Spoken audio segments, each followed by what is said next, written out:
Okay, thank you and welcome for coming to our talk on Iran and a female perspective in Iran, which don't worry, I won't be giving. That will be for Tammy to do. I'm just going to say a few words about Travel the Unknown and our experience in Iran. So, I'm the founder and director of Travel the Unknown, or one of two. We've been doing trips to Iran for about 5 years now. I've personally traveled to Iran, I think 8 times in the last 5 years. It's a country I love a lot and I'm very passionate about. We've just expanded our tours a little bit in Iran this year, so we've had 3 tours we've been doing for 5 years, and we've added 3 new tours just this year. Tammy has been with us for just over a year. She traveled to Iran last year, and she's going to give a little bit on the perspective of a female traveler in Iran, which we think is something that comes up quite often and will be quite interesting to a lot of people. Okay, so this is the overview that Tammy's going to give most of. So, introduction to Travel the Unknown, an overview of why you would like to go to Iran, a little bit on travel safety, the dress code, again, another question that comes up a lot, some of the practicalities around traveling in Iran, and a little bit on our small group and tailor-made tours in Iran. You going to do this part? Yes, I can take it from here. As David mentioned, these are our tours that we currently do in Iran. I'll go through one of them in more detail at the end, the classical Iran one, but this is just a snapshot to show you how much of the country we currently cover. So, why would you ever want to go to Iran? It has a very rich history. There's welcoming people, diverse landscape. I'll start with the history bit. So as you probably know, it used to be the Persian Empire, which was a lot bigger than current day Iran. So there's lots to see. There's plenty of archaeological, architectural gems. I'll talk through these pictures later in more detail. In terms of the people, when travelers go to Iran for the first time, they tend to worry, how are they going to be received? The people are very welcoming. They typically, when you're walking around the streets kind of Iran, they'll come up to you, they'll welcome you to their country, they'll ask you where you're from, see if they can help you out in any way. While we're on the topic of people, obviously this talk is about females and traveling in Iran, but the females of Iran are quite interesting as well. For example, 60% of all college graduates in Iran are actually female, so they're very well educated. They can drive, they can be out on their own on the streets. They have quite a bit of things that they can do that people wouldn't normally think they are allowed to. In terms of the landscape, there's quite a bit to see in Iran. Sorry about that, guys. So there's, for example, you can go skiing up into Zin, up in the north. The middle picture is Tehran. The mountains go right up to the north edge of the city, so you get some interesting contrasting landscapes. Then there's a couple of deserts. Kish Island there on the bottom right, which is a bit kind of like Iranian Las Vegas. The same rules don't necessarily apply over there. The cuisine, it's spectacular. When I went over there, I didn't know anything about Persian food. It's really good. There's plenty of stews, kebabs. I didn't even know there were so many different colored rices and all the different flavors. They're very interesting. The desserts especially, I'm partial to desserts. They have this ice cream on the top right. It's called faluda, and it's something like cornstarch noodles in kind of a half-frozen syrup of rose water and lemon. It's really good. You can typically get it in Shiraz, down in the south. And actually, Iran is also the 7th world's largest producer of tea, so there's some good teas to be found there as well.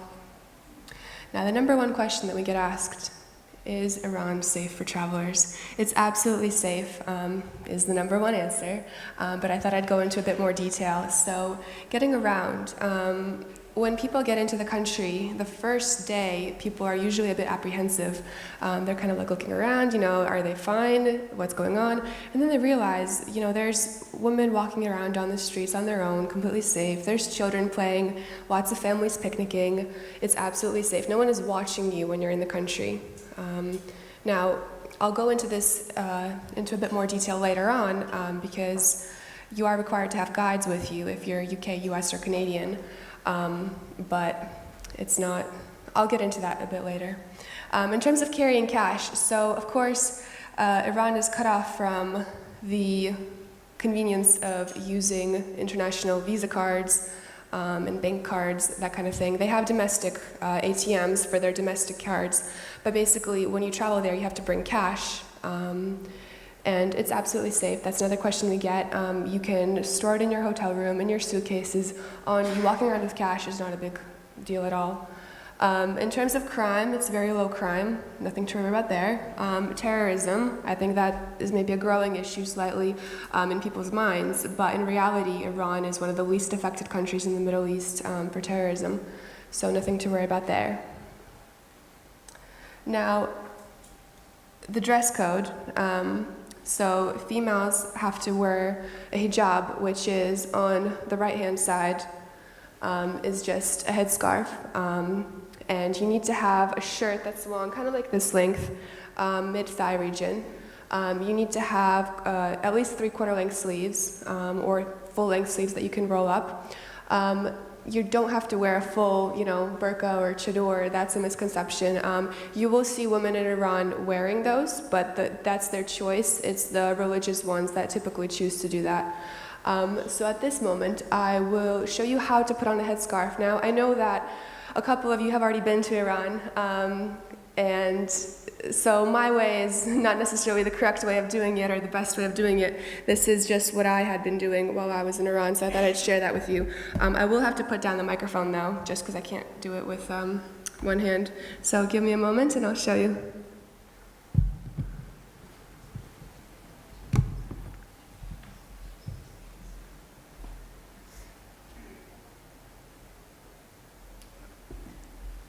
One thing I should mention in advance though, however, as you can see I have long hair, so typically what females do is they put a bun on top of their head or they perhaps roll this up and cover it with their scarf. I'm not going to do that for you, that's going to take a bit too much time, so let me show you.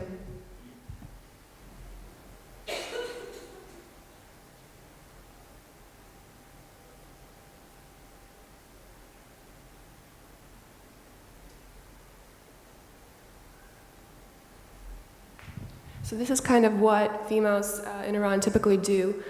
And then they kind of wander around, they rearrange these a lot of the time when the wind blows or whatever.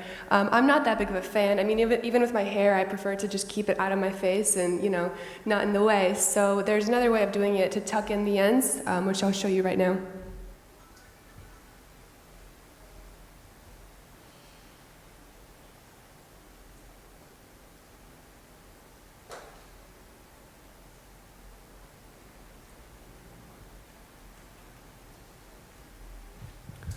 So like this, and then that way you're just free to, not worry about your hair, not worry about having to rearrange it all the time. In terms of the rest of the dress code, well, first a picture of some ladies wearing headscarves. We go to, at the start of the tours, we typically go to a bazaar where you can buy a scarf or any sort of clothing that you need at the start of your tour to make sure you're completely covered in that sense. But then in terms of clothing, so this is the group that I traveled with when I went to Iran. This is me actually wearing that same shirt that I'm wearing right now, only with pants. So as you can see, perhaps on this slide in a bit more detail, the types of things that people wear. So you can choose to do something like this. This was one of our guides. She has just a tank top, leggings, and then a sort of half see-through top, kind of like a cover-up. Or just, for example, here on the second picture, a long shirt with any sort of pants. You can do leggings, you can do jeans, you can do anything that feels comfortable to you. Here, for example, she's wearing just a normal shirt, kind of baggy pants, and then a long cardigan. So any of those is perfectly acceptable. It's very easy to find clothes to wear in Iran. You don't need to get anything specific necessarily. A lot of stores right now, kind of this dress was from Primark. A lot of the other things I bought were from H&M. So thankfully, the kind of longer shirts are coming back into style. So it's easier to shop while you're still in the UK to be prepared when you go. I wouldn't necessarily, even though we do take everybody to a local market upon arrival, I would recommend to still purchase a couple of outfits beforehand so you're not relying just on the clothes you find on the day to wear for the rest of the 2 weeks or however long you're traveling. Whew, that scarf is a bit warm. Okay, so in terms of the travel practicalities, I'll talk you through the visas. So we issue you with the visa authorization code, and that essentially is a pre-approved visa from the Ministry of Foreign Affairs. Then you need to, when you receive that about a month before travel, you go down to the embassy in London and get the visa actually stamped into your passport. In terms of the best times to go, I would say April, first half of May, and then mid-September to mid-November.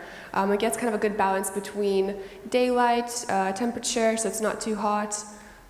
Usually, I went at the end of October, and it was, I'd say, mid-20s, and then in the evenings, I just need to put on a little cardigan when it gets maybe slightly cooler. Money, so I've already mentioned that. Bring cash. You can do pounds sterling, dollars, euros. Your guide will show you exchange places in the towns when you're around, so you can get that changed without any issues. UK, US, and Canadian passport holders are required to have a guide with them. So people typically travel with groups. Our groups are a maximum of 12 people. Or you can do on a private tour with a guide. On an extension, you would have a guide with you. That's not to say they're watching over you all the time, but they're there if you need any assistance, to recommend places to eat, to, because the language as well, most people won't know the language before they go, so they offer a good insight into that. Now, in terms of hotel, we use the best available options, 4 or 5 star, not the same standard as here in the UK or in Europe, but they're the best available. In terms of transportation, we typically, depending on the group size, we would go for a coach. So if it's a 12 people group, then we would go maybe for a 16 or 18 seater, so there's a bit more space to spread out. Now, we have 6 tours. The first 3 at the top we've been doing for 5 years now. The bottom 3 we have just added. So there's a Silk Road tour, a Grand tour, and a UNESCO tour, which covers all of the 21 UNESCO sites in Iran in quite a comprehensive manner. Here's the map again.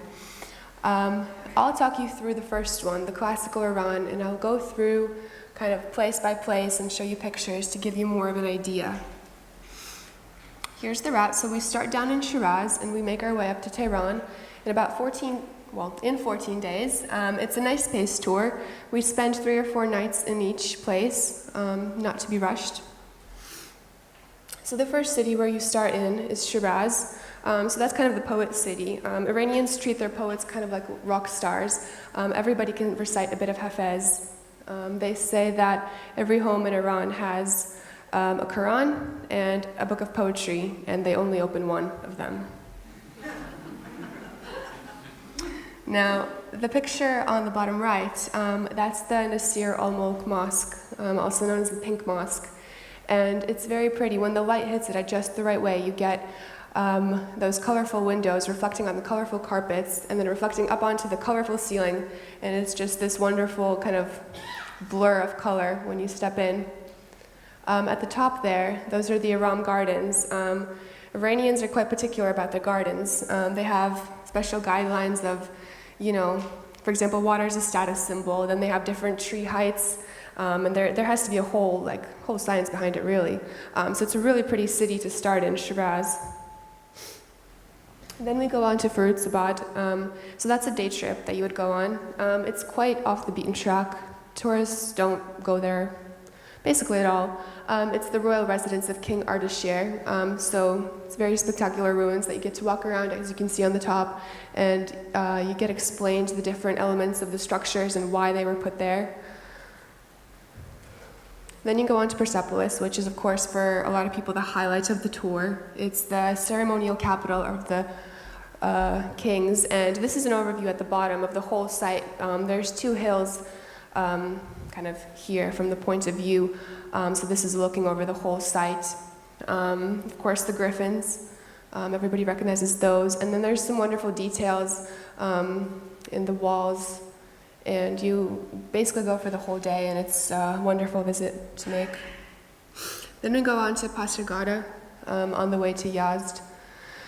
So that is the city of Cyrus the Great. This is Cyrus's tomb here. It's, as you can see from this picture, there's not much left there at the moment. The tomb is just this tiny little speck over here. But there's some really interesting ruins, and you get a guide with you that explains what was where, why. So it's quite interesting to see. Now, the next is Yazd. I really like this city. It's really different from what I've seen before. I've never been to that part of the world, so this was new to me. They have this kind of mud brick architecture.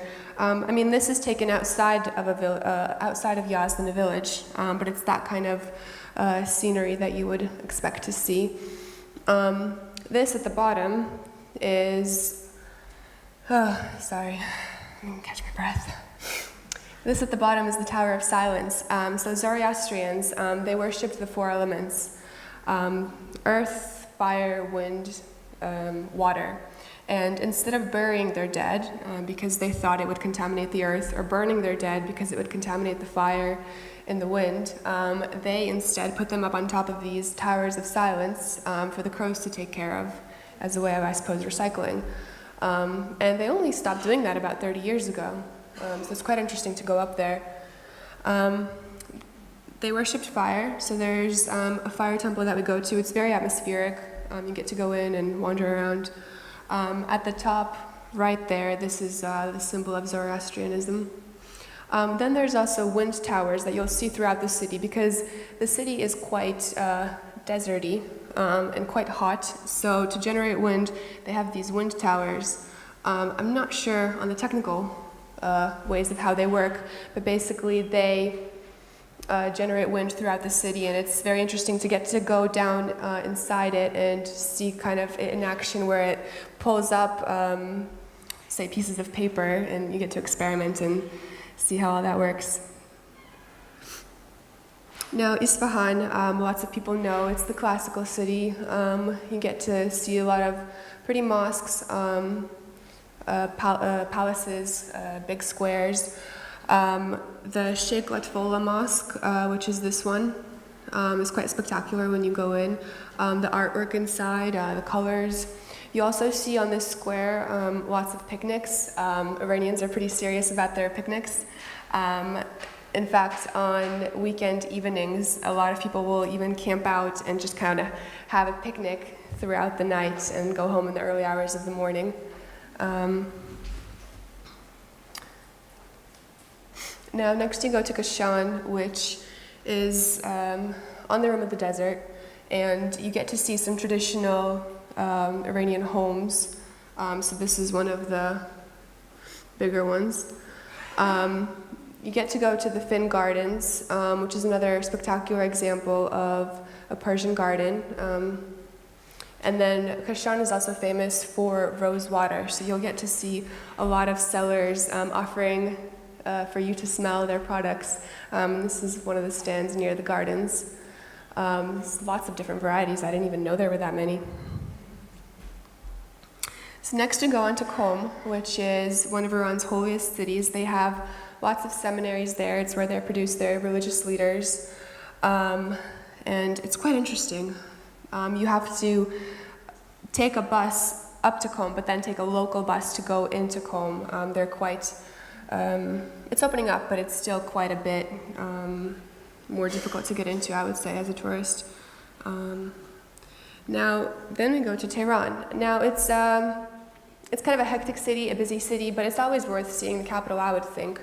And there we see a good, the National Museum, the Golestan Palace, which is a collection of different buildings and palaces. This, for example, is inside the Golestan Palace, and the walls and the ceiling is all little pieces of mirrors arranged into different artwork, and it's quite spectacular. I don't think the picture does it justice at all, because you walk in and everything is just lit up. I mean, imagine this room completely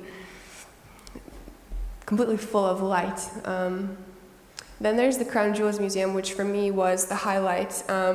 It's located in a bank vault, so you need to go through all the bank security, go down into the vaults. You pass through walls that are about that thick, but it's definitely worth seeing. There's not many pictures of it online because you're not allowed to bring in cameras, but it's very, very shiny, I would say. So in terms of our tours, what is included? So we provide you with the visa authorization code from the Ministry of Foreign Affairs in Iran. You have your transfers, transportation, an English-speaking local guide. If you're going with a private tour, for example, you will have a guide/driver, so he or she will be fulfilling both roles. Then if there's any domestic flights, for example, on some of our longer tours, those domestic flights would be included as well. Accommodation, breakfasts, and all the entrance fees to the sites. This nice man is selling silk at a bazaar. Yeah, that's about it from me. Any questions from you guys?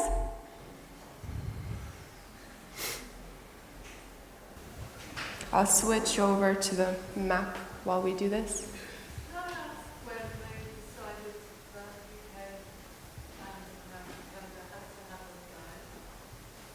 When was it decided when UK and Americans had to have a guide? I don't remember exactly. It's been that way for Americans for a very long time. I don't know exactly when that came in, but a long time ago, I think at least 10 years. For Canadians and British, it was about 2.5 years ago they brought that rule in. So when they started to open up e-visas to the rest of the world, they decided that they were going to make it a little bit more difficult for British and Canadians for some reason. So they Well, where do I start? I don't know what Britain has done recently, but obviously they have a past with Iran where, there are those in the Iranian government who feel a little bit spooked by lots of British people coming to their country. I mean, the Iranian people, they don't have any problem with Americans or British or anybody else. They're very welcoming, but there are certainly those in the Iranian government who are a little more wary. But I think that is definitely something that's beginning to subside. I don't know whether they're going to relax that rule anytime soon, though. I don't think those restrictions are quite as severe as you say, because I went 3 months ago as a British tourist with a group of people. It was only in America, from the USA, who had to go with the guide all the time. The rest of us did our own thing a lot of the time. So what you're saying is completely true. So I'm not sure if everybody heard that. So what the gentleman has said is that when he was in Iran, he was able to go out and walk around freely, and that is very much the case. As part of the visa process, you need to have a guide assigned to you for each day. For us to be able to get the authorization code, we need to show that every traveler has a guide.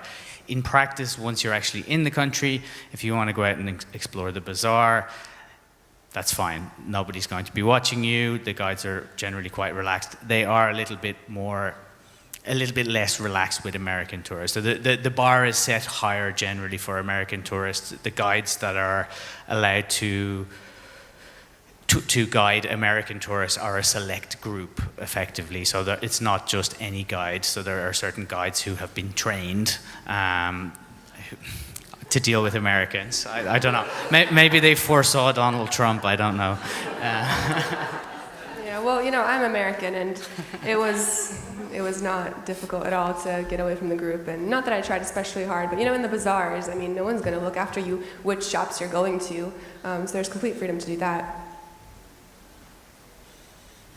Yes. Temperature in April and October. I mean, the main variant of the temperature in Iran tends to be whereabouts in Iran you are. So places like Tehran and Mashhad are at a higher latitude, but also at a higher altitude, and would typically be sort of 10 to 15 degrees cooler than places further south like Yazd, and this region tends to get very hot as well in the summertime. So there's not a straightforward answer to that, but I mean, you'd be looking at sort of daytime temperatures that shouldn't normally get above 30 or thereabouts in most places. Obviously it can be substantially cooler in the higher places, and at night then obviously it can get chilly enough in that time, but shouldn't get cold. Yes? What's the humidity like in April and October? I mean, generally it's not especially humid in Iran. It tends to be more of a dry heat when you have it. Yeah. Will they allow you to wear a sun hat rather than a shawl? The question was, will they allow you to wear a sun hat rather than a shawl? I think it's generally preferred that you wear a shawl, but you may, again, you know, I think it's, if you have something that can sort of look a little bit like a shawl, you'll probably get away with it. I think mainly the thing is that they want you to show that you're making an effort to respect their culture and that you're covering your, you know, if it's a sun hat that's just sat up here and you've got hair on the sides, if it's coming down the sides, I don't think that'll be a problem. I mean, as long as you're making an effort to respect their culture, they don't really apply the same rules very strictly. And as you'll see, traveling around Iran, the rules are very, interpreted very differently in different parts of Iran. And there are a lot of Iranian women who are clearly not impressed with having to wear hijab and will wear their headscarves back as far as they can on their head, and they will obey the rules only insofar as they absolutely have to. Quite a balancing act because they have the bun at the top and then the scarf is just balanced like right at the edge of the bun, so they have most of their hair showing. They have some like real fashionistas in Tehran and some of the bigger cities. David saw ankle once. It was scandalous. Shocking. Yeah. Yes. In terms of, is there many tourists there from other countries, particularly touristy country? The question is it a particularly tourist country? Are there many tourists from other countries? I would say given the amount of attractions and the history and everything that Iran has, I would say the answer is no. I think, compared to what it would have had back in the days of the Shah, the answer is definitely no. And even, under the Islamic Republic, under Khatami, they had a lot more tourists than they currently have. Compared to while Ahmadinejad was in power, yes, there's a lot more now. Pretty much nobody wanted to go to Iran at that point. So you will, along the sort of the classical Iran route, you will tend to see, tourists and tourist buses, but you're going to similar places, and there are a limited number of hotels, and so you will bump into other tourists. I guess. No, I mean, the only place really that gets very crowded, I would say, is the Crown Jewels Museum, because they only open it 4 days a week in the afternoon for 2.5 hours a day, and it's quite a small enclosed space as well, so that tends to be quite packed in. But no, generally, most of the places, it's not particularly bad. Are there direct flights? Are there direct flights? Yes is the short answer. So their direct flights would be into Tehran. So of the 6 tours we have, for example, 3 of them start and end in Tehran, 3 of them start and end in other cities, or at least start or end in one of the other cities. So for those, generally we use Turkish Airlines, who connect in Istanbul and fly to a number of regional airports. But yeah, the only problem with the British Airways flight really is the arrival time is about 5 a.m. typically, which is not the nicest, but there is one. Yes.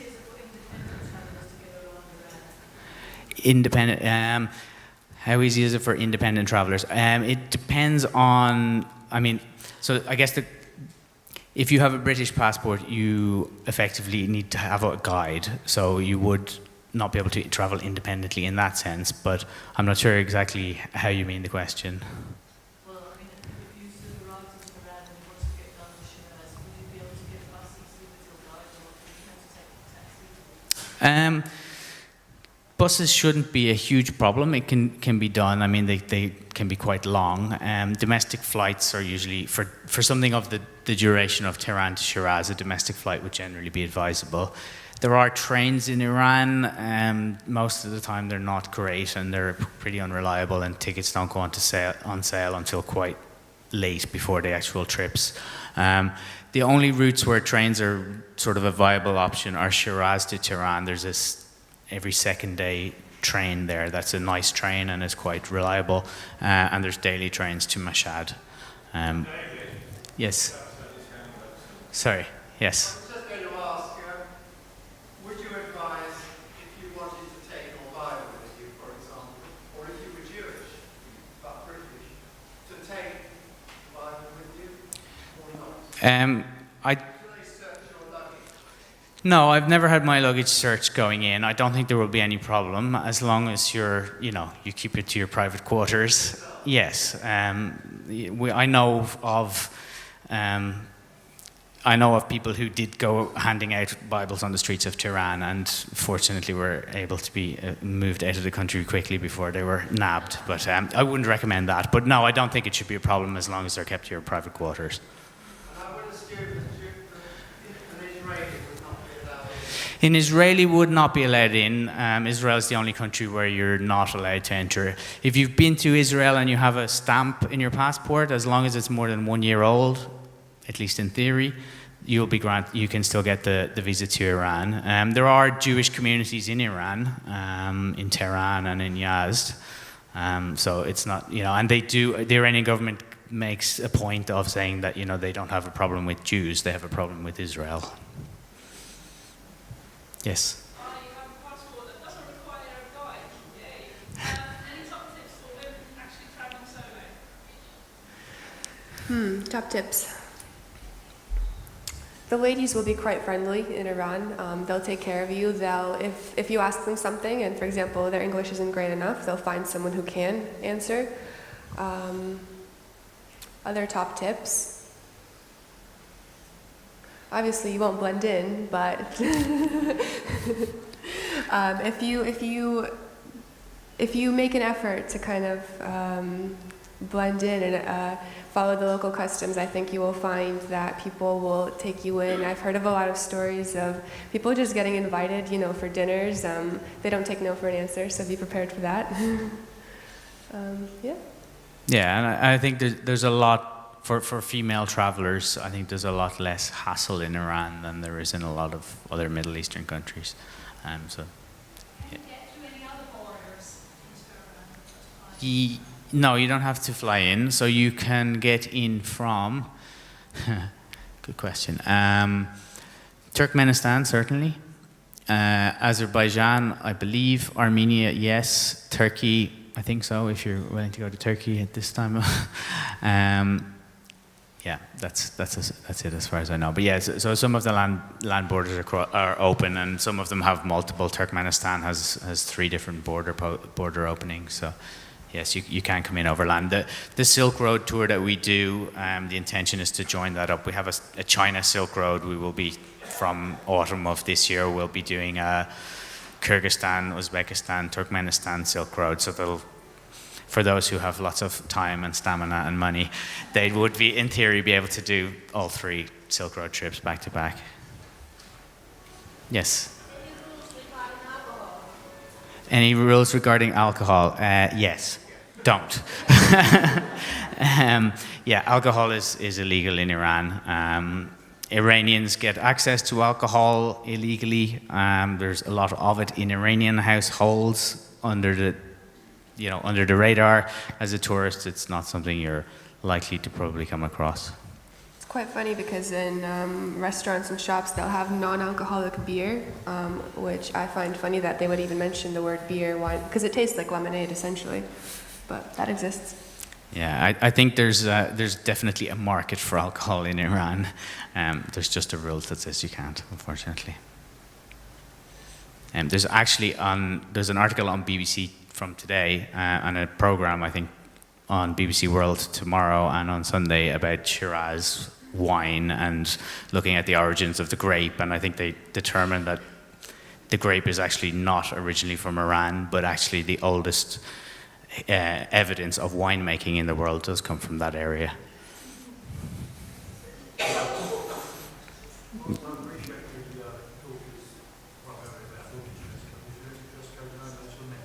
Yes, good question. Yes, there is. Men need to wear long pants. That's pretty much it. Yeah, I mean, short sleeves. Occasionally in mosques, they might ask for long sleeves, but only in mosques, otherwise short sleeves. Sandals are fine for men or for women.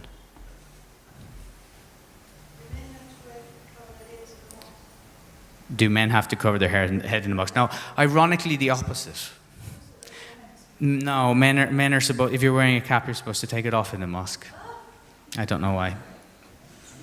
Sorry, there's a question at the back. Did you say how much the visa was? The visa, I think it's about £150. It's actually $165 if you want to get it delivered back to you in 7 to 10 days, or you can get same-day service for £250.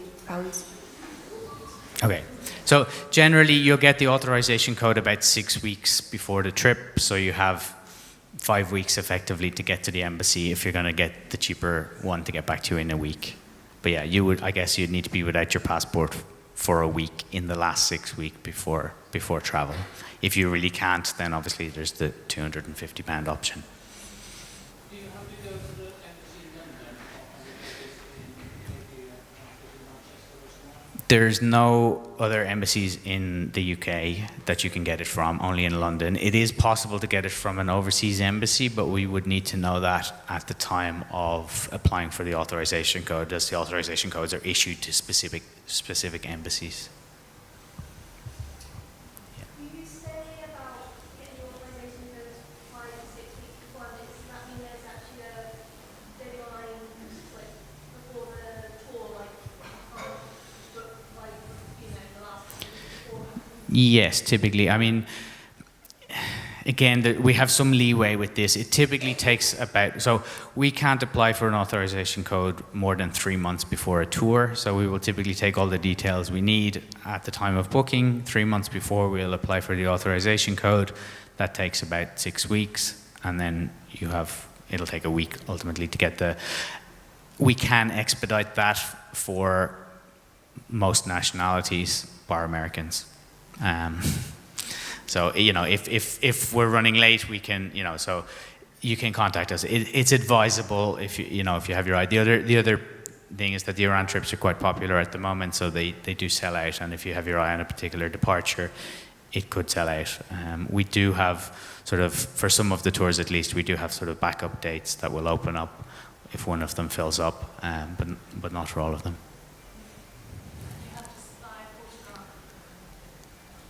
Yeah, so I think you need it for when you go to the embassy, right? Yeah, you do.